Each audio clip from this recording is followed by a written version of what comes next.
Everyone needs a coach.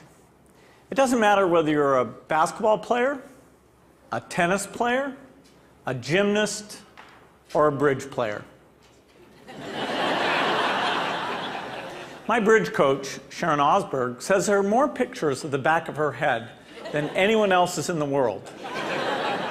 Sorry, Sharon. Here you go. We all need people who will give us feedback. That's how we improve.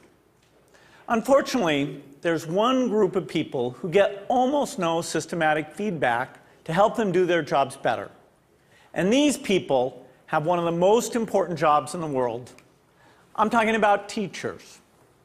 When Melinda and I learned how little useful feedback most teachers get, we were blown away. Until recently, over 98% of teachers just got one word of feedback: satisfactory.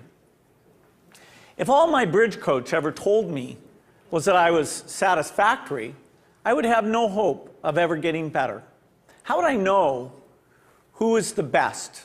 How would I know what I was doing differently?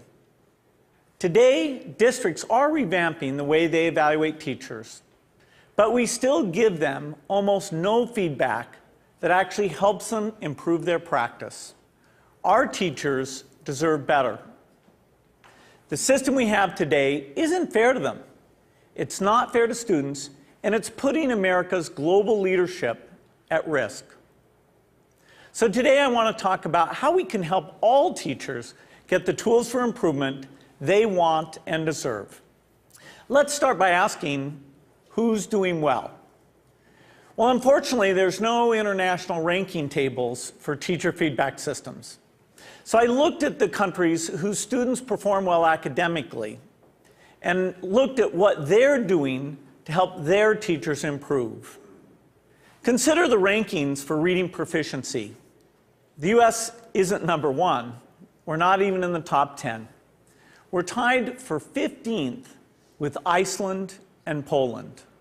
Now, out of all the places that do better than the US in reading, how many of them have a formal system for helping teachers improve? 11 out of 14. The US is tied for 15th in reading, but we're 23rd in science and 31st in math. So there's really only one area where we're near the top, and that's in failing to give our teachers the help they need to develop their skills. Let's look at the best academic performer, the province of Shanghai, China. Now, they rank #1 across the board in reading, math, and science. And one of the keys to Shanghai's incredible success is the way they help teachers keep improving. They make sure that younger teachers get a chance to watch master teachers at work. They have weekly study groups where teachers get together and talk about what's working. They even require each teacher to observe and give feedback to their colleagues. You might ask, why is a system like this so important? It's because there's so much variation in the teaching profession. Some teachers are far more effective than others. In fact, there are teachers throughout the country who are helping their students make extraordinary gains. If today's average teacher could become as good as those teachers, our students would be blowing away the rest of the world. So we need a system that helps all our teachers be as good as the best. What would that system look like? Well, to find out, our foundation has been working with 3,000 teachers in districts across the country on a project called Measures of Effective Teaching. We had observers watch videos of teachers in the classroom and rate how they did on a range of practices. For example, did they ask their students challenging questions? Did they find multiple ways to explain an idea? We also had students fill out surveys with questions like, does your teacher know when the class understands a lesson? Do you learn to correct your mistakes? And what we found is very exciting. First, the teachers who did well on these observations had far better student outcomes. So it tells us we're asking the right questions. And second, teachers in the program told us that these videos And these surveys from the students were very helpful diagnostic tools because they pointed to specific places where they can improve. I want to show you what this video component of MET looks like in action. Good morning, everybody.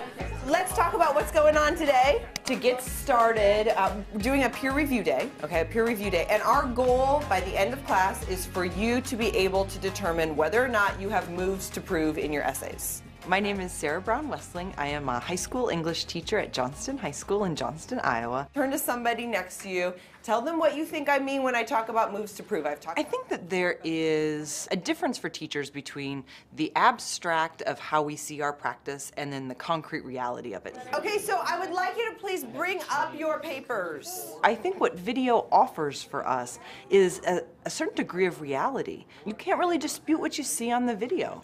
And there is a lot to be learned from that. And there's a lot of ways that we can grow as a profession when we actually get to see this.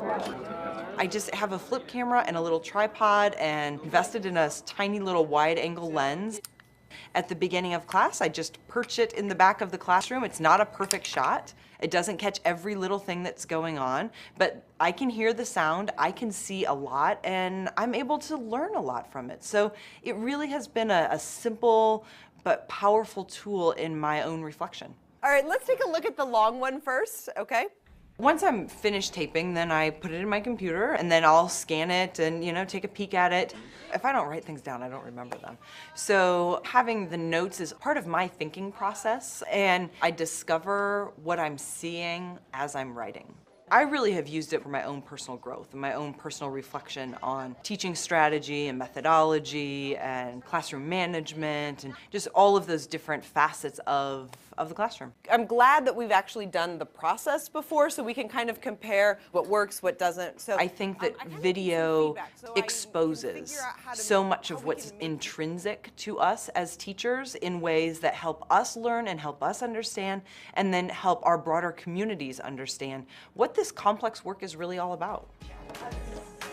I think it is a way to exemplify and illustrate things that we cannot convey in a lesson plan, things you cannot convey in a standard, things that you cannot even sometimes convey in a book of pedagogy. All righty, everybody, have a great weekend. I'll see you later.